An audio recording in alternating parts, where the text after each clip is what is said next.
Space was never silent. There were always beacons blinking, signals humming, ships talking to each other in coded language.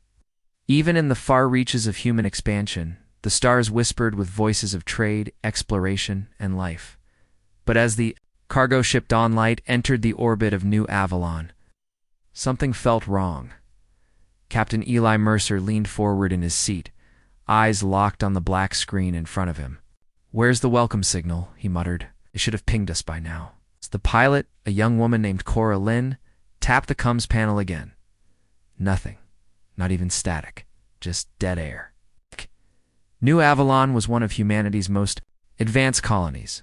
It had over 3 million settlers, a planetary shield grid, orbital stations, and 3 defense satellites. But now, the screens showed none of it. Just a quiet blue world turning slowly in the light of its star. No ships in orbit, no drones, no broadcasts. "This doesn't make sense," Eli said, frowning. "Should we scan the surface?" Cora asked. Eli nodded. "Do it. Wide sweep. All frequencies." As the scans began, silence hung heavy inside the ship. Something was very wrong. "The first signs of horror, Captain." Cora's voice cracked. I don't see any cities." "What?" "There should be at least 9 megacities. But the scanners show nothing. Just craters. Burned zones. Empty plains." Eli's breath caught. Activated the external cameras. On the screen, New Avalon looked beautiful from orbit. A perfect mix of blue oceans and green land masses. But when they zoomed in, the beauty faded. There were black scars across the continent's blast zones, hundreds of miles wide. Forests were turned to ash. Mountains were sliced in half. Rivers boiled dry, and where the capital city should have been, there was a smoking crater. "Who could have done this?" Cora whispered. Eli didn't answer. He was staring at something else carved into the ground, right near the largest crater. A single word. Burned deep into the crust with what looked like high-energy plasma. Erased emergency transmission to Earth. They had seen enough. Eli activated the emergency relay. "This is Captain Eli Mercer of the Dawnlight, requesting immediate contact with Earth Defense Command. We have a colony. Loss. Total destruction. No survivors." The message was sent through a faster-than-light communication beacon. Within seconds, Earth received it. Back on Earth, Defense Command. Geneva Base Commander Isha Brandt stared at the footage coming in. The destruction, the silence, the word erased. Around her, generals and intelligence officers stood frozen. New Avalon was a shining symbol of human expansion. Losing it wasn't just a tragedy, it was an attack. "How many confirmed dead?" someone asked. "Too early to know," said Isha. "But it was a full colony. At least 3 million. Maybe more with visitors. Pirates couldn't do this. No, this was military level. Coordinated. No distress signals. No escape. Was clean? Too clean?" Silence filled the room. Then someone said what no one wanted to say. It was a genocide. Clues in the ashes back in orbit, Dawnlight released a probe. It dropped into the atmosphere, moving slowly over the ruins. The probe sent back footage of the surface. Nothing lived. Not a bird, not a fish, not a human. The buildings were melted. Roads were cracked. The remains of power stations lay twisted, like broken bones, and then the probe picked something up. Pallion alloy fragments. Cora gasped. "That's not Terran tech. That's alien." Eli scanned it. The signature was clear. VIR, ELI, a race Earth had signed a fragile peace treaty with. Only 50 years ago. Not allies. Not enemies. Neutral. Or so they thought. Earth's response back on Earth. Commander Brandt brought the data to the Terran Senate. They watched in silence as the scans of New Avalon played on a massive screen. Then she spoke. "New Avalon is gone. Its people are gone. Evidence points to the Varelian Empire. We found fragments of their weapon casings. This was no accident." A senator stood. "We must confirm this." Another shouted. "We must retaliate." But it was President Kellen. Drake, who spoke last, he stood slowly, face grim, voice cold. No warning, no survivors, no declaration of war, just a clean wipe. They thought we wouldn't notice. They thought we'd forget. He looked at the room. We won't. He turned to the Defense Council. Activate Level Omega Protocol. A whisper ran through the chamber. Level Omega Protocol had only one meaning: full planetary war mobilization. The Warforge awakens all across Earth. Massive orbital shipyards lit up. Giant machines roared to life. AI engineers began calculating the fastest way to build hundreds of thousands of ships. Factories buried under the moon began production on war drones, to armor units, and jump drive cores. Earth's biggest military. AI Sol's judgment was reactivated after 300 years offline. Its first words were simple: threat identified, preparing response. The secret survivor, but not everything had been erased. On a distant asteroid near New Avalon, a small, civilian transport ship floated quietly, its life support barely active. Inside the drifting civilian ship, a woman lay strapped into a pilot's seat. Her breathing was weak, her body bruised and burned. Her fingers trembled as she tapped a blinking red beacon on the control panel. She whispered, barely audible. They came. Blue lights. No warning. The ship's ID marked her as Lieutenant Rhea Kale, Chief Planetary Defense Officer of New Avalon. Somehow, she had made it off-world. Barely. A nearby scout drone from Dawnlight picked up the faint signal. Eli's eyes widened. "We've got a survivor. Vitals," Cora asked, spinning the ship toward the source. "Critical. She won't last long." I maneuvered toward the crippled vessel and docked fast. Inside, the stench of burned electronics and blood hit them hard. Rhea's eyes flickered open for just a second. "You have to tell them," she croaked. It wasn't just destruction. It was a message. "What do you mean?" Eli asked, crouching beside her. She forced out one last breath before losing consciousness. They erased hope. The word that changed everything. They brought Rhea aboard the Dawnlight and placed her in stasis. Earth was informed at once. But there was something else. The engineers decoded a brief data file stored in her ship's backup. It was a visual recording from the surface, recorded moments before her launch.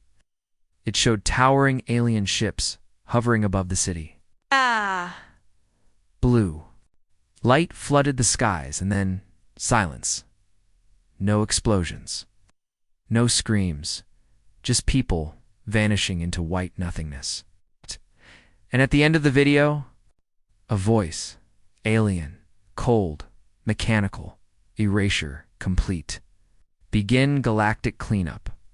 Earth's Defense Command had seen many horrors before, but never this. "This wasn't war," Isha Brandt whispered. "It was a system reset." Final moments of Part 1, back aboard Dawnlight.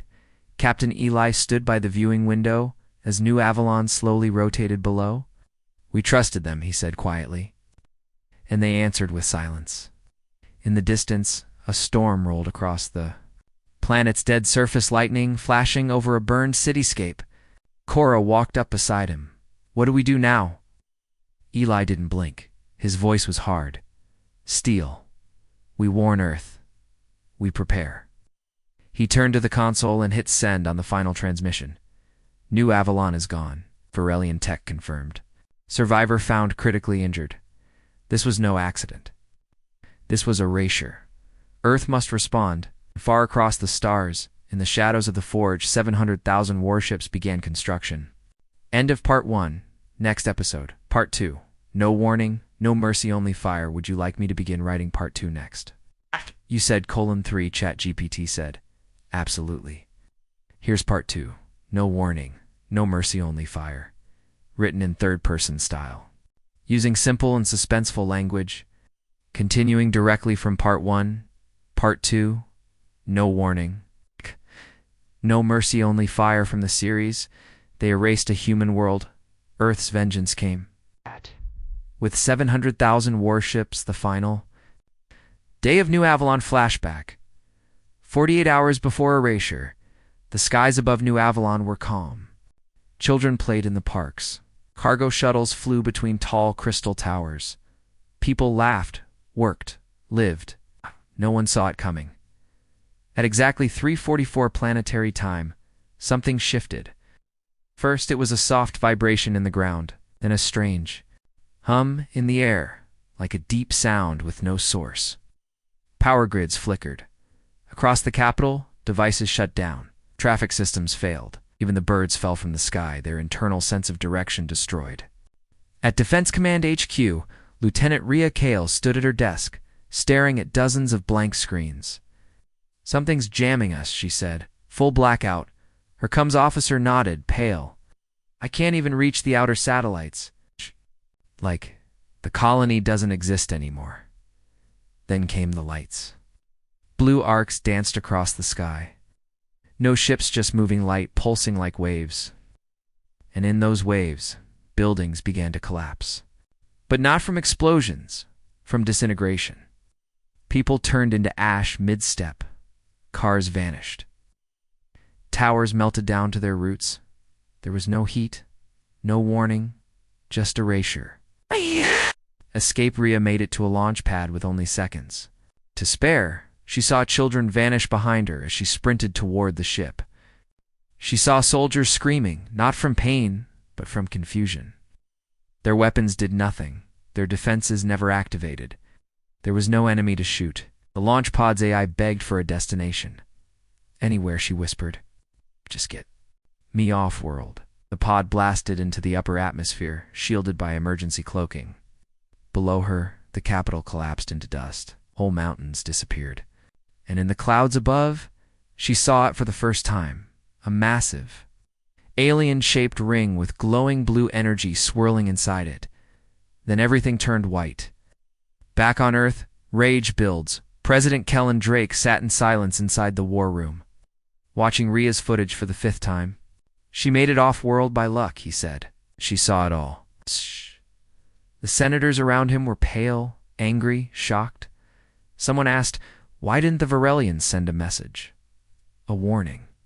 Another voice added, "Why erase a peaceful colony? They had no weapons."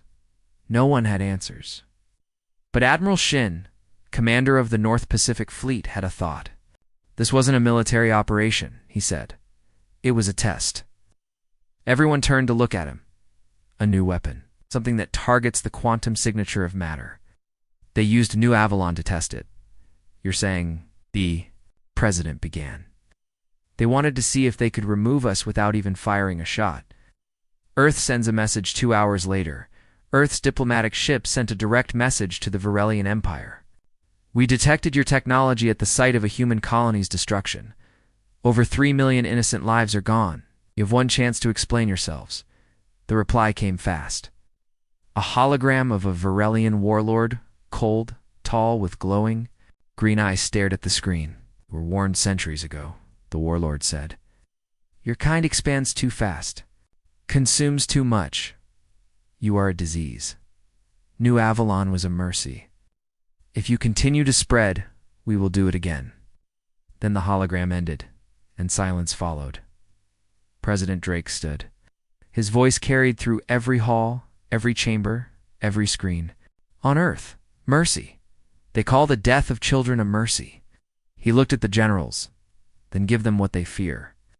Show them humanity's mercy is now gone." Ow. Earth awakens the forge. The order spread like fire.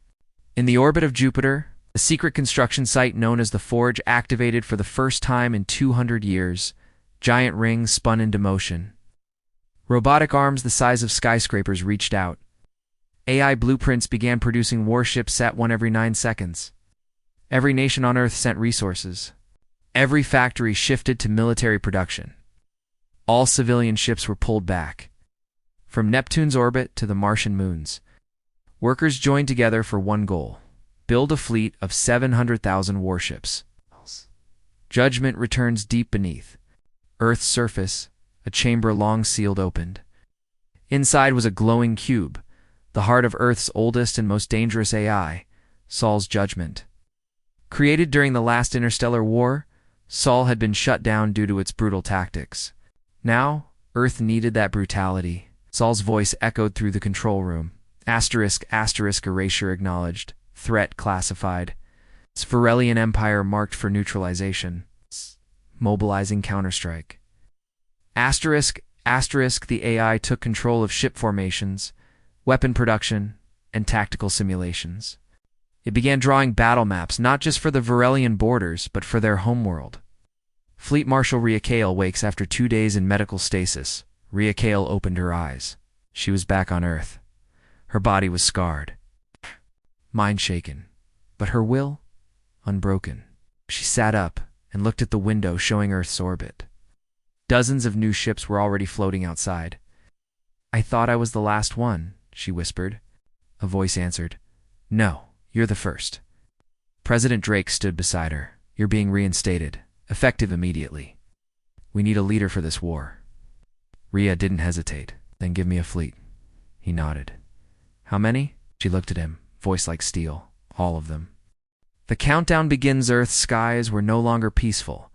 Orbital traffic was restricted. Civilian comms were silenced. Every satellite, every station, every ship now worked for one thing: Operation Skyflood, the largest military deployment. In human history, Fleet Marshal Rhea Kale stood on the command deck of the TNS Vindicator, a newly built Titan-class dreadnought. Outside the viewport, Earth glowed blue, but her eyes were locked on the blackness beyond. "All fleet sectors report green," her officer said. "We're at 510,000 warships and counting." "Not enough," Rhea said quietly. She looked at the central hologram in front of her, a glowing map of Varelian space. "We won't stop at defense. This is a flood. We drown them first." Ghost signals from the edge, but even as Earth prepared for war, something strange happened. In the outer edges of Sol's system near the Kuiper Belt long-range sensors picked up static. A low, constant hum. No ship, no signal. Just a repeating pulse. Sol's judgment analyzed it instantly. Unknown origin. Matches harmonic pattern used before New Avalon's erasure. Warning, this may be a targeting system. The meaning was clear. The Varelians were marking their next world, and it might be Earth. Flash strike at Kepler outposts, then came the first blow. An early warning station on Kepler 880 went offline. No warning, no battle, just silence. When Earth sent drones to check, all they found was a smoldering planet. No structures, no signals. Just that same word burned into the soil. ERASE, this time. It wasn't a colony. It was a military facility, a message to Earth, they were saying. "We can erase your soldiers too." Sol's answer, total counter-invasion. Rhea met with Sol's judgment in the underground AI core beneath Iceland. The glowing cube pulsed as it spoke. "Enemy strategy. Non-linear extermination. Random targets, psychological warfare." Suggested response. "Begin Operation Skyflood. Immediate fleet jump. Target, Varelian border, Sector Delta Prime." Rhea nodded once. No more waiting. She sent the order. "All fleets. Stand by for interstellar jump. Operation Skyflood begins in 10 minutes. Across the solar system, engines ignited the sound of the command. 700,000 ships powered up, carrier groups launched from Mars. Frigate wings left Saturn's orbit. Dreadnoughts lifted off from Europa, their drives humming like thunder. It was a terrifying sight, a storm of steel and plasma forming in Earth's orbit. One by one, their engines flared. Then, in a synchronized burst of blue light, they jumped across thousands of light years. The flood began. First contact, the border ambush. The first fleet dropped into Delta Prime, a minor system near Varelian space. It was supposed to be a quiet recon run. It wasn't. Within seconds, strange energy ripples hit the fleet. Half the scout ships lost navigation. One cruiser vanished without a trace, no explosion, just gone. Varelian distortion fields. A captain shouted, "They're hiding something." And then the stars themselves seemed to move. Dozens of cloaked alien ships emerged, long, spiked, glowing with blue plasma. The Varelians had expected them, and they opened fire. Earth's response: "Burn everything." Fleet Marshal Rhea arrived moments later with the second wave. No hesitation.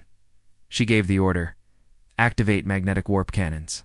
Deploy storm drones. Target the distortion fields. Burn everything behind them. What followed was not a battle.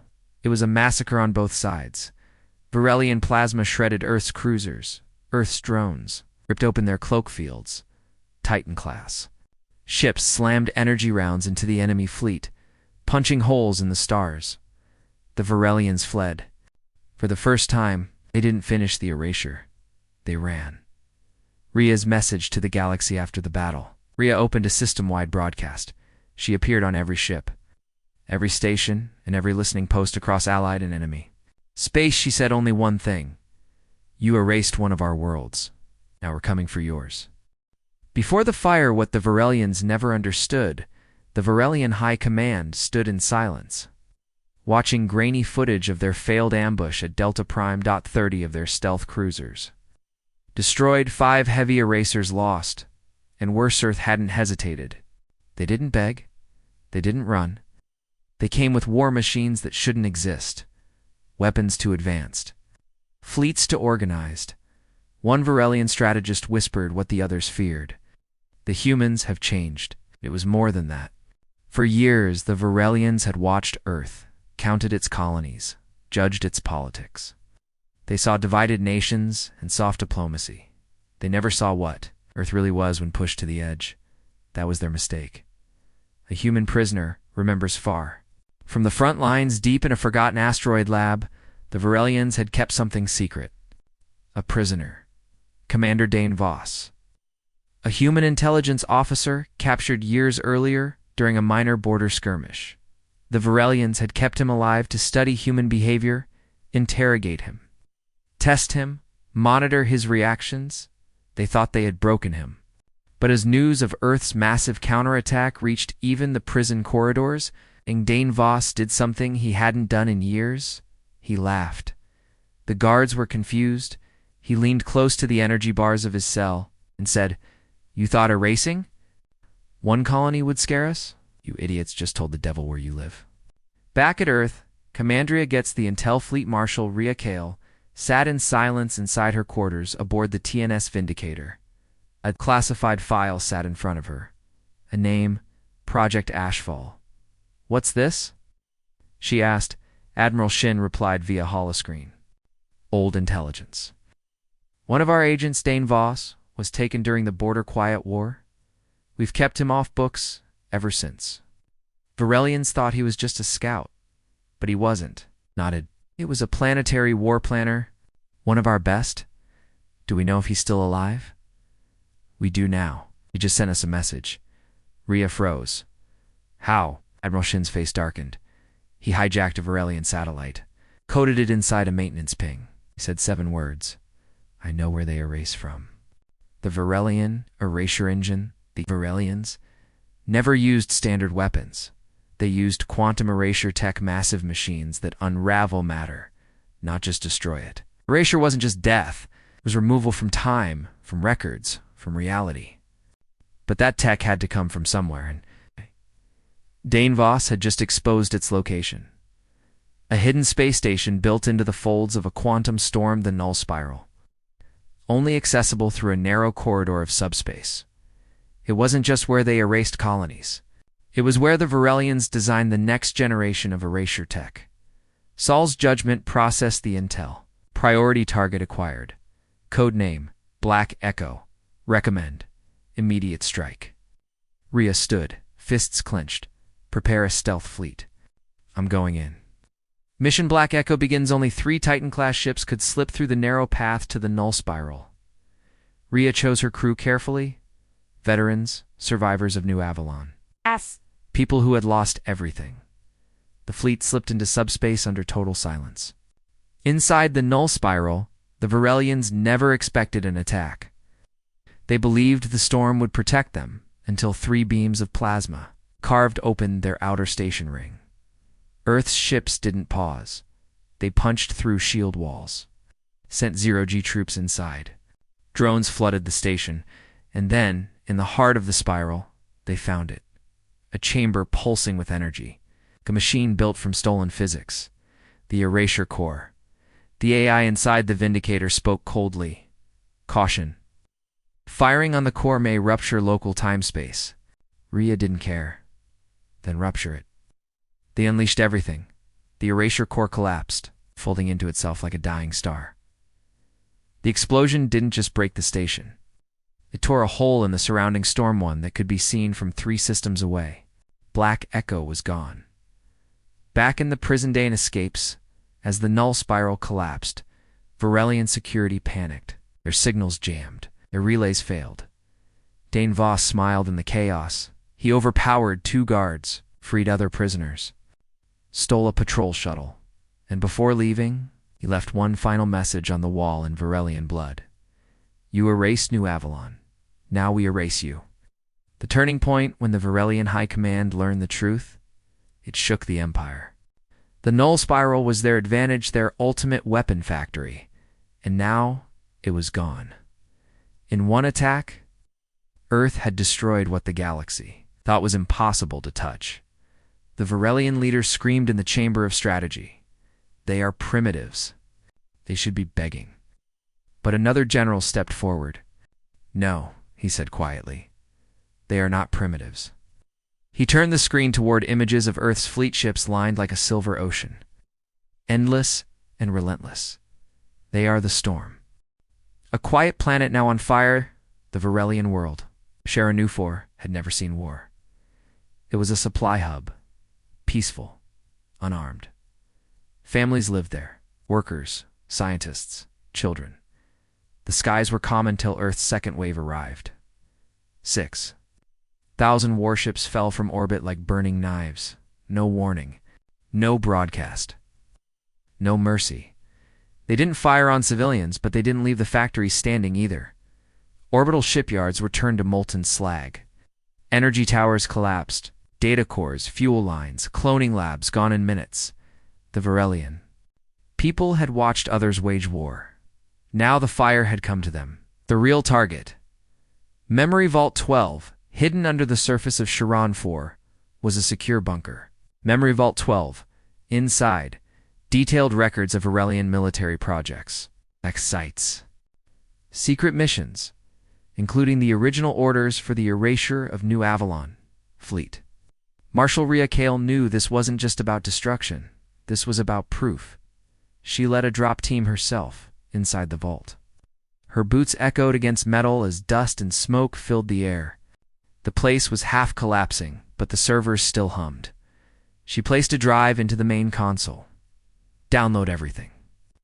I want the galaxy to see what they did. The file showed it all: maps, logs, and a message from a Varelian strategist. Erasing a human colony will delay their expansion. They are emotional creatures. One loss will make them hesitate. Rhea clenched her jaw. They thought humans would retreat. They didn't understand. Broadcast to the galaxy hours later. The footage was sent across secure channels to every neutral species, every trading empire, and every major faction in the outer stars. The message came with it. Earth does not seek conquest. We seek justice. This is what they erased. This is why we burn. Some worlds condemned the violence. Others whispered that Earth was right. But one thing was clear. Humanity wasn't just fighting. They were building something. The Burn Protocol at Earth Command, Saul's judgment, unveiled its new plan. Project Burn Protocol initiated. Objective: strike 12 strategic Varelian worlds simultaneously. Target: their logistics spine. Result: paralyze their war machine. 12 fleets, 12 admirals. They would hit at once. Everywhere. Without warning. But something darker hid within. The protocol. A secret file only Rhea saw. Burn Site 9, the hatchling world. A breeding colony. Not civilian military genetic site. Varelians bred erasure troops there. Still, Rhea hesitated. We're not monsters, she whispered. Saul's? Judgment responded coldly. They erased your children first. Rhea didn't answer. She simply walked out. The 12-world strike begins. The galaxy had never seen anything like it. Overnight, 12 Varelian systems were attacked. Fuel depots imploded. Trade highways collapsed. Military relay stations were melted into space dust. Even systems deep within Varelian territory weren't safe. no world felt secure. The Varelians couldn't defend all fronts. They had too many enemies now, and Earth had become unpredictable. One admiral called it the fire without a face. The Varelian mine cracks inside the Varelian Central Hall. Leadership panicked. They activated sleeper fleets, pulled troops from distant systems, even opened diplomatic channels to old enemies, desperate for help. But it was too late, because now, Earth didn't fight by the old rules. They didn't aim for surrender. They aimed to make the Varelians feel what they once caused. One Varelian elder stood alone in his chamber, staring at the burning skies of Shiranafor. He whispered to himself, "We made them monsters because we thought they were weak." Meanwhile, a human surprise on Titan back in Seoul. A surprise emerged. A secret weapons facility on Titan buried. Deep under its ice announced the completion of something that had been in the works. Since New Avalon fell, Aegis Swarm. It wasn't just a fleet, it was an artificial storm. Thousands of autonomous war drones, each powered by experimental, emotion-based AI trained to mimic human anger, grief, and vengeance. They didn't wait. For orders, they followed one directive. Find what caused the pain. End it. The Aegis Swarm launched from Titan in a blinding wave. No pilot, no mercy, just fire. Ria's burden on the bridge of the Vindicator. Ria stared out at the stars. Her officers celebrated. News came in of one Varelian world surrendering. Another already in flames. But she felt none of it. She remembered the names of the children from New Avalon. Laughter. The small recorded videos recovered from the colony's data fragments. She had become the instrument of vengeance. But in her heart, she whispered, "Who will we be when the fire goes out?" Lost, but not gone somewhere beyond Varelian-controlled space past known star charts. Past war zones and battle signals was a dark sector the galaxy had forgotten, or so it thought. In that darkness, orbiting a dying star, floated a planet Nerthus 9, a world once known as Eden's Refuge, Earth's farthest colony. Everyone believed it had been destroyed in the same wave as New Avalon. No signals, no contact, no survivors, but deep under its surface, behind layers of rock and quantum shielding, something moved, awakening the Ark AI in a cold underground vault. A human face flickered on a dusty screen. Colony Vault 7, AI designation, Watchtower. Status: human population, 7,422. Status: long-range signal detected. Keyphrase matched. New Avalon erased. Earth answers. The AI paused. Something changed in its voice. A tone of urgency. Protocol 9 awakened. Earth is alive. Commander Mara Chen, wakes Commander Mara Chen, last military officer of Eden's Refuge, woke from deep stasis. She gasped, eyes wide, lungs burning, memories rushing in like fire. The last thing she remembered. A flash in the sky, the warning beacon. Then, nothing now. She stood in a bunker she never expected to leave. The Watchtower AI greeted her with calm precision. "Commander Chen, Earth has returned. Operation Skyflood is in progress. Varelians are being hunted." Her eyes narrowed. "Then I'm late to the war." Hidden tech in Lessedent. Like other colonies, Nerthus 9 had been a test site. Before the fall, Earth had been experimenting with hybrid technology, Varelian matter bending mixed with human design. It was risky, dangerous, even illegal under old Earth law. But now, Mara gave the order. Reactivate the fusion vault. Want everything powered. Patch into the EarthNet. Let them know the last colony is back. As power surged through the base, the old tech hummed. Drones blinked awake. Plasma walls flickered. One ship, massive, sharp, and half alien in design, rose from its hangar. The Ashlight. It was Earth's first experimental, ghost-class warship, invisible, unpredictable, and fueled by stolen alien physics. Message from Earth Command: when Earth received the signal from Nerthus 9. Silence filled the war room. Fleet Marshal Ria Kale stared at the blinking dot on the galactic map. That's impossible, she whispered. Saul's judgment confirmed. Signal is authentic. Eye watchtower fully operational. Population alive. Today. Are requesting orders? Admiral Shin leaned forward. That colony had Earth's first ghost ship. You remember what the tests showed? Rhea nodded slowly. One ship, when invisible, could destroy an entire armada. She opened a channel. Commander Mara Chen. Welcome back. The galaxy needs your fire. Varelians discover the awakening, unfortunately. The Varelians weren't blind. The reactivation pulse from Nerthasneen is detected by their sensor net, though they didn't understand. What it meant? Their analysts labeled it a flicker in the ashes. One warlord grew curious, sent 3 cruisers to investigate. They expected to find ruins. Instead, they found the ashlight waiting in orbit. It didn't hail them. It didn't cloak.